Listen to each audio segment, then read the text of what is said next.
Kritikohet nga Tirana për korridorin 8, kryeministri Mickoski kërkon Shqipërisë që të punojë më shumë për Hekurudhën.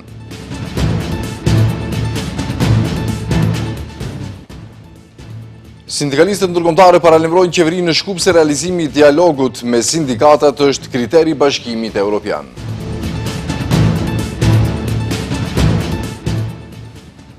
LSDM paralajmëron kallëzim penal kundër deputetes Imerlie Saliu Fetaj për ligjin e branitellave.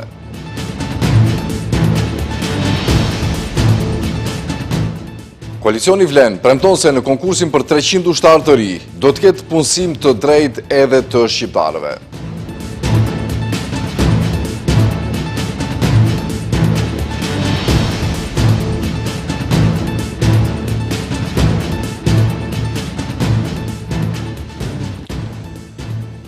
Të nderuar shikues, përshëndetje. Në Shkup sot është mbajtur një takim ndërmjet sindikatave të vendit dhe atyre të vendeve europiane dhe të rajonit. Sindikalistët ndërkombëtar kanë paralajmëruar qeverinë se mungesa e dialogut të dobishëm pra social është një notë e dobët në vlerësimin që i bëhet Maqedonisë së Veriut për plotësimin e standardeve për anëtarësimin në Bashkimin Evropian. Ne ndjekim dhe raportojmë se çka është duke ndodhur në këtë vend. Kështu shpreh sekretarja e Konfederatës së Sindikatave Europiane, Tia Jars, lidhur me situatën aktuale në vend për kërkesat e lidhjes së sindikatave të vendit për rritjen e pagës minimale. Ajo tha se janë vazhdimisht në kontakt me Komisionin Europian, i cili çdo vit publikon raportet për përparimin e vendeve dhe theksoi se e njoftojnë Komisionin se si është gjendja me dialogun social. Nëse dialogu social nuk respektohet në ato vende, ajo pasqyrohet në raportin e përparimit të vendit dhe nga i raport varet se si do të përparoj vendi drejt BE-s, potencoi ajo. Të jesh sindikalist është e drejtë qytetare dhe as qeveria as punëdhënësit nuk guxojnë t'i sulmojnë sindikalistët. Nëse është e nevojshme, sindikalistët do të dalin edhe në rrugë, por ne presim dialog social, institucione demokratike që mundsojnë dialog social. Shpresoj që në Republikën e Maqedonisë së Veriut sulmet ndaj sindikatave do të ndërprehen dhe të kthehet dialogu social. Ne ndjekim dhe raportojmë se çka është duke ndodhur në këtë vend. Fikret Aliq nga lidhja e sindikatave të Bosnjës dhe Hercegovinës tha se përkrahin qëndrimet e LSM-s për rritjen e pagës minimale. Të gjitha qeverit në rajon, në vendet e ish Jugosllavisë përveç Slovenisë dhe Kroacisë, janë sikur të jenë të lindura nga një nën, janë identike në mënyrat e tyre të presioneve, kërcënimeve dhe u pamundsojnë sindikatave të kryejnë punën e tyre. Kreu i lidhjes së sindikatave të vendit Slobodan Trendafilov tha se kanë mbështetje nga sindikatat rajonale lidhur me çështjen e pagës minimale.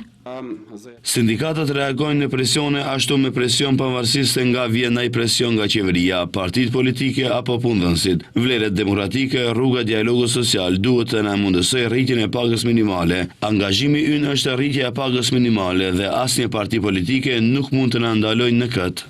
Edhe përfaqësuesit e sindikatave të tjera si ajo e Malit të Zi dhe Serbisë deklaruan mbështetjen e tyre drejt kërkesave të lidhjes së sindikatave të vendit. Pas deklaratës përfaqësuesve të Konfederatës së Sindikatave Europiane se Komisioni Evropian është duke u informuar se qeveria po ushtron presion që të mos rriten pagat dhe se të gjithë rastin do ta vënë në monitorim, kryeministri Mickoski thotë se do t'i ftojë përfaqësuesit evropian që dëgjojnë argumentet. Sipas tij, do të ishte jo adekuate të nxirren konkluzione të bazuara vetëm në informacione të njëanshme.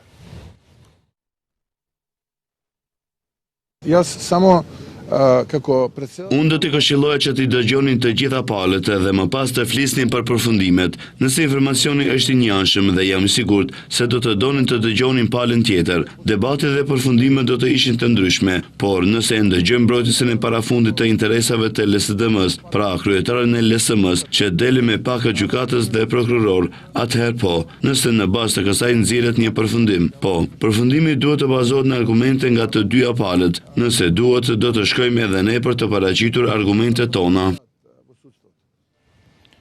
Në Shqipëri sot është hapur njëri prej tuneleve të rrugës që është pjesë e korridorit 8 e që e lidh Tiranën me Dibrën në kufi me Maqedoninë e Veriut. Autoritetet në Tiranë kanë bërë thirrje drejtuesve shtetëror në Shkup që të shpejtojnë hapat për përfundimin sa më të shpejt të këtij projekti me rëndësi rajonale. Për këtë çështje, gazetarët kanë pyetur kryeministin Mickoski, i cili ka deklaruar se punët në pjesën e Maqedonisë së Veriut po ecin me dinamikë të përshpejtuar. Për më shumë, Mickoski ka bërë thirrje autoriteteve në Tiranë që të angazhohen më shumë për projektin e Hekurudhës në kuadër të korridorit që lidh dy vendet. Akuza të ngjashme ka bërë edhe zëvendës kryeministi Nikolovski, por ai jo kundër Tiranës, por në adresë të Sofjes. Kryeministri i Maqedonisë së Veriut Kristian Mickoski ka komentuar sot hapjen e tunelit që lidh Tiranën me Dibrën, që është pjesë e korridorit 8. Mickoski më shumë u përqendrua tek Hekurudha, ndërsa i bëri thirrje Tiranës që sa më shpejt ta përfundojë projektin. Projekti mundëson që Durrësi të lidhet me pikën kufitare Qaftan dhe rrëmbullaksohet korridori 8 në pjesën e Hekurudhave. Megjithatë, i pari qeverista se edhe në pjesën e ndërtimit të autostradave në kuadër të korridorit 8, dinamika e punimeve po ecë në mënyrë të avancuar. Na jedan, bi rekao, među vladin... Korridori 8 dhe lidhja me autostradë me Shqipërinë në rastin deri në pikën kufitare Qaftan përparon mirë, të them shkëlqyeshëm, më shumë se 60 kilometra trase do të kemi të hapur deri në fund të këtij muaji, kështu që kontraktuesit munden të vazhdojnë të përparojnë punën. Kemi problem në rastin e Trebenishtës në Qaftan për arsye se një pjesë të kësaj trase në perimetër është e ruetur me UNESCO, por kërkojmë zgjidhje dhe do të gjejmë zgjidhje. Ndërkaq, sa i përket e lidhjes hekurudhore me Bullgarinë në kuadër të korridorit 8, Ministri i Transportit dhe Lidhjeve Aleksandar Nikolovski tha se Bullgaria ka vendosur të ridrejtojë parat për ndërtimin e një hekurudhe nga Sofia në Burgaz, ndërsa tha se shifet mungesa angazhimit për ndërtimin e korridorit 8. Sredstvata za rekonstrukcija... Bullgaria për fat të keq dërgoi një mesazh të qartë politik për mungesë angazhimi në lidhje me ndërtimin e Hekurudhës dhe lidhjen e korridorit 8. Më në fund, propaganda që ata kishin bërë kundër meje dhe kryeministit Mickoski për 7 muaj ra në fund, po ne nuk heqim dorë nga ndërtimi i Hekurudhës, qoftë me këtë qeveri, qoftë me qeverinë e ardhshme bullgare. Do të negociojmë dhe do të përpiqemi të ndërtojmë Hekurudhën dhe të lidhim Shkupin dhe Sofjen, sepse ky është një korridor shumë i rëndësishëm për rajonin dhe për NATO-n. Nikolovski njoftoi se i ka dërguar letër delegacionit evropian, Komunitetit Evropian të Transportit dhe 2 bankave EIB dhe Bergj, duke marrë parasysh se, siç tha, Maqedonia e Veriut ka nënshkruar marrëveshje kredie për korridorin 8 në shumën prej 350 milion euro. Komisioni Parlamentar për Politikë Sociale, Demografi dhe Rini në Kuvend në fund pra ka arritur që të deblokojë punën. Pas caktimit deputetes Imerlie Saliu Fetaj për kryesuesit seancës, deputetet e shumicës kanë votuar rendin e ditës në seancë, por kjo që pra në fakt nuk ka kaluar pa tensione. Deputetet e LSDM-s kanë kërkuar sërish që në rend ditet të shtohet edhe propozimi i ligjit të pranitellave. Debati për ligjin e pranitellave ka rikthyer tensionet në Komisionin Parlamentar për Politikë Sociale, Demografi dhe Rini. Edhe sot seanca e këtij komisioni ku në rendite ishte vetëm propozim ndryshime të ligjit për sigurim pensional dhe invalidor me procedurë të shkurtuar, ka kaluar me debat të ashpër e përplasje mes deputetëve të LSDM-s dhe atyre të shumicës parlamentare. LSDM insistonte që të propozojnë ndryshime të rendit të ditës për të propozuar që të shtohet edhe ligji për pranitellat, por deputeti Imerlie Saliu Fetaj, të cilën e caktoi kryeparlamentari për të kryesuar me këtë seancë, tha se është e emëruar që të kryesojë me këtë komision vetëm për një pikë të rendit të ditës, por sipas deputetit të LSDM-s Oliver Spasovski, në asnjë nen të rregullores nuk theksohet se Fetaj është emëruar vetëm për një pikë të rendit të ditës. Bilo koji Cili dhe antari komisionit që do të caktoj kryetari mund të thirrë seancën, megjithatë nuk mund të asesi të udhëheqë seancën në kundërshtim me rregulloren dhe të mos lejojë të kemi ndryshime dhe plotësime të rendit të ditës. Do të thotë, zotri Stojanovski, një gjë është që ne do ta mbështesim ligjin për sigurim pensionar dhe invalidor, njëjtë sikurse është qëndrimi juaj se dëshironi ta mbështesni ligjin për pranitellat. Spasovski u kundërshtua nga deputeti i VMRO të PMN-s Bojan Stojanovski, i cili tha se kryeparlamentari ka ngarkuar deputeten Fetaj të udhëheqë seancën e komisionit me rend ditë të caktuar. Važno Nuk është e rëndësishme se kush çfarë ligji dëshiron të propozoj, plotësoj e kështu me radhë. E rëndësishme është që në këtë shtet ndonjëherë të respektohet e ligji dhe rregulloria. Duhet të kuptoni se nëse duam të ndërtojmë sistem, duhet të respektojmë rregullat. Në këtë shtet duhet të respektohen rregullat. Ju duhet më së miri ta kuptoni këtë. Nga ana tjetër, deputeti i Vlenit Riat Shaqiri akuzoi LSDM-n se po përdor ligjin e Branitellave për pikë politike, duke përsëritur se ky ligj nuk do të kalojë në përmbajtjen që është dorëzuar në kuvent. Ky ligj nuk kalon përderisa nuk janë të përfshirë edhe ish ushtarët e ushtrisë lirimtare kombëtare. Përndryshe, në vazhdimsi do të kemi një problem dhe përgjegjësia për mos kalimin e ligjeve në rendin e ditës do të jenë quajet, sepse ju jeni në vazhdimsi një strukturë e njerëzve që po bllokoni këtë strukturë. Edhe përkundër këtyre përplasjeve dhe kundërshtimeve të opozitës, shumica parlamentare arriti të votojë rendin e ditës me vetëm një pikë, atë të ligjit për sigurim pensional dhe invalidor, dhe pas votimit, deputetja Fetaj e konstatoi rendin e ditës. Me këtë u deblokua puna e komisionit që për një kohë ishte bllokuar pikërisht për shkak të zhvillimeve që ndodhen si pasojë e propozim ligjit për të drejtat e Branitellave. Pas këtyre zhvillimeve në Komisionin Parlamentar për Politikë Sociale, Demografi dhe Rini, grupi parlamentar i LSDM-s ka paralajmëruar kallëzim penal kundër deputetes Imërlies Aliu Fetaj nga koalicioni Vlen. Deputeti Oliver Spasovski deklaroi se Fetaj gjatë kryesimit seancës ka bërë shkelje të ashpër të rregullores së kuvendit. Më konkretisht, ai tha se Fetaj ka shkelur nenin 131, me çka ka shkelur rregulloren, ato që nuk ka lejuar të hapet debat për propozim rendin e ditës dhe nuk ka lejuar mundësinë për ndryshim dhe plotësim të rendit, me sqarimin se kryeparlamentari Afrim Gashi ka caktuar rendin e ditës dhe nuk ka nevojë të konstatohet rendite nga ana e anëtarëve të komisionit. Njëkohësisht do të paraqesim iniciativë edhe në gjykatën kushtetuese, me të cilën do të kërkojmë që të konstatohet e shkelja e të drejtës së deputetëve, të cilëve sipas rregullorës u është e pamundsuar të vendosin dhe propozojnë ndryshime dhe plotësime të rendit të ditës. Në nenin 131 të rregullorës së punës, thuhet se rendi i ditës së seancës së trupit punues përcaktohet në fillim të seancës. Kanë reaguar me njëherë nga koalicioni Vlen, nga ku thonë se është mëse e qartë se përmes këtyre veprimeve LSDM-ja dhe Oliver Spasovski po përpiqen të devijojnë vëmendjen e opinionit publik. Tani do e lexoj reagimin e tyre të plot. Ligji që kaloi sot në komision ka të bëjë me rritjen e pensioneve, një përmirësim i drejt për drejt për jetën e qytetarëve. Reagimi i LSDM-s dhe Spasovskit është një tentativë e hapur për të bllokuar këtë rritje dhe për të shmangur debatin mbi përfitimet konkrete për pensionistët, theksojnë nga Vleni. Gjithashtu, koalicioni Vlen riafirmon qëndrimin se për aq kohë sa janë pjesë e pushtetit, ligji i Branitellave nuk do të kalojë pa përfshirjen e ish pjesëtarëve të UÇK-s. Atëherë ne do vazhdojmë më tej, është e ndershme që anëtarët e Këshillit Gjyqësor të mos bëjnë truke dhe të dorëhiqen, ka porositur sot kryeministri Mickoski anëtarët e Këshillit Gjyqësor, për cilët në fillim të kësaj japu miratuan interpelanca ndaj tyre. Ai tha se vendimi është i atyre që i kanë votuar ata anëtarë, përkatësisht i deputetëve, dhe nëse ata nuk dorëhiqen, do të përballen me protesta masive. Kryeministri Ristian Mickoski ka paralajmëruar anëtarët e Këshillit Gjyqësor ndaj të cilëve u votua interpelancë në kuvent të japin dorëheqje sepse në të kundërtën do të përballen me protesta masive. Ai tha se një pjesë e anëtarëve të Këshillit Gjyqësor mbështesin politikat e gjykatësve dhe prokurorëve që ende mbrojnë ish qeverinë LSDM-BDI, por ai këshilloi ato që të mos kërkojnë zbrastira ligjore dhe të dorëhiqen, pasi nëse nuk veprojnë siç duhet pas vendimit të deputetëve, do të përballen me pasoja të pakëndshme që do të vinë nga populli. I pyetur nëse me deklarata të tilla po krijon precedent, përkatësisht apo bën presion mbi pushtetin gjyqësor, Mickoski tha se ai thjesht po e përcjell energjinë negative nga qytetarët. Kujtojmë se më 11 mars kuvendi votoi interpelanca për punën e 5 anëtarëve të Këshillit Gjyqësor të zgjedhur nga kuvendi. Nisma u dorëzua nga shumica parlamentare, por ato do duhet të vendosin vetë nëse do të largohen nga detyra, siç e kërkon ligji për Këshillin Gjyqësor. Përfaqësimi i drejtë dhe adekuat do të respektohet edhe në rastin e konkursit për punësimin e 300 anëtarëve të ri, premton koalicioni Vlen.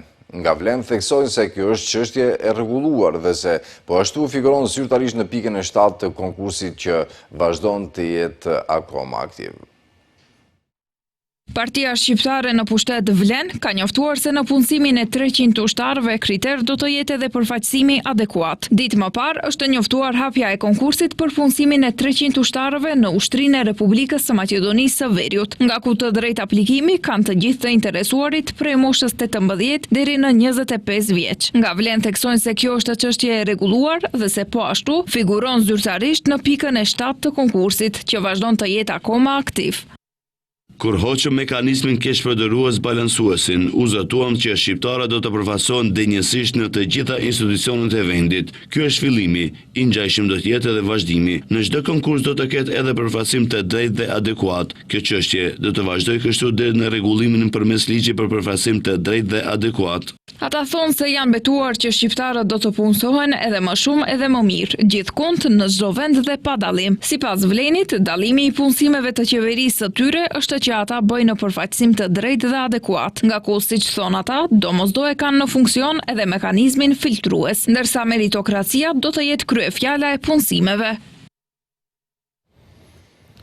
BDI ka njoftuar sot se nuk do të lejojnë kthim prapa në ligjin për përdorimin e gjuhëve, ndërsa shënohet 4 vjetori miratimi i ligjit. Partia Opozitare vlerëson se shpirtrat në fakt anti-ohër janë zgjuar sërish për të goditur aty ku zinxhiri është më i brisht tek marrëdhëniet ndëretnike. Bashkimi Demokratik për Integrim në një kumtesë për media ka kujtuar 4 vjetorin e nënshkrimit të ligjit për përdorimin e gjuhëve, duke theksuar se do ta mbrojnë me çdo mjet demokratik dhe nuk do të lejojnë kthim pas. Ata shtuan duke thënë se është shënuar një moment i veçantë kur pjesa legjislative e marrëveshjes së Ohrit u përmbyll, duke i dhënë gjuhës shqipe vendin e merituar në shtetin ton multietnik. Sipas tyre, ky ligj nuk ishte thjesht një rregullim juridik, por një akt historik që vulosi barazinë dhe stabilitetin institucional të vendit. 4 vite më vonë, nga BDI thonë se shpirtrat anti-ohër janë zgjuar sërish për të goditur aty ku zinxhiri është më i brisht dhe aty ku mund të shkaktojnë më shumë përçarje në çështjen e gjuhës, simbolin më të madh të barazisë dhe harmonisë ndëretnike. Përpjekjet për të vënë në pikpyetje kushtetshmërinë e këtij ligji nuk janë asgjë tjetër, veçse një sulm ndaj vetë themeleve të bashkëjetesës dhe orientimit euroatlantik të vendit. BDI e konsideron këtë ndërhyrje të dirigjuar politikisht një akt regresiv që nuk synon as drejtësi dhe as rregull institucional, por krijimin e tensioneve dhe hapjen e plagëve të së kaluarës. Tutje ata thonë se çdo tentativë për të kontestuar ligjin e gjuhës është një tentativë për të kontestuar marrëveshjen e Ohrit dhe vetë rendin kushtetues të vendit. Kryetari i gjykatës kushtetuese Darko Konstantinovski ka cilësuar gënjeshtra dhe manipulime të rrezikshme akuzat e BDI-s për rrezikimin e ligjit që mbron përdorimin e gjuhës shqipe. Çfarë duhet të bëjmë me atë iniciativë? Ta marrim, ta grisim, ta mbajmë deri në 2030-ën, deri në 2040-ën, 2050-ën. Çfarë duhet të bëjmë kur kemi përgjegjësi dhe detyra të përcaktuara qartë? Ne jemi të detyruar të përgjigjemi pyetjes, por tani të përdorësh fjalë kaq të ashpra, të luash me ndjenjat e qytetarëve, ti manipulosh, është vërtet nuk di si ta quaj, është brutale. Ky është primitivizëm politik, egërsi politike, tha kryetari i gjykatës kushtetuese.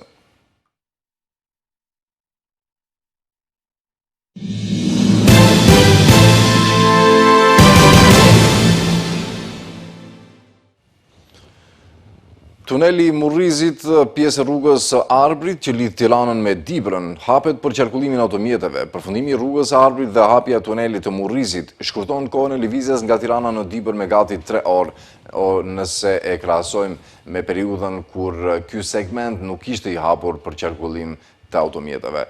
Përfundimi i punimeve në tunelin e Murrizit e bën të suksesshme gjithë rrugën e Arbrit, një nga segmentet kombëtare më të rëndësishme e cila do të nxjisë rritje ekonomike të zonës dhe të sektorit turistik. Ndërsa në total rruga e Arbrit ka një gjatësi prej 74 kilometra dhe do të lidh Tiranën me Dibrën, si dhe me Dibrën e Madhe, Tetovën dhe Shkupin. Rruga e Arbrit bëhet pjesë e korridorit 8 pan-evropian.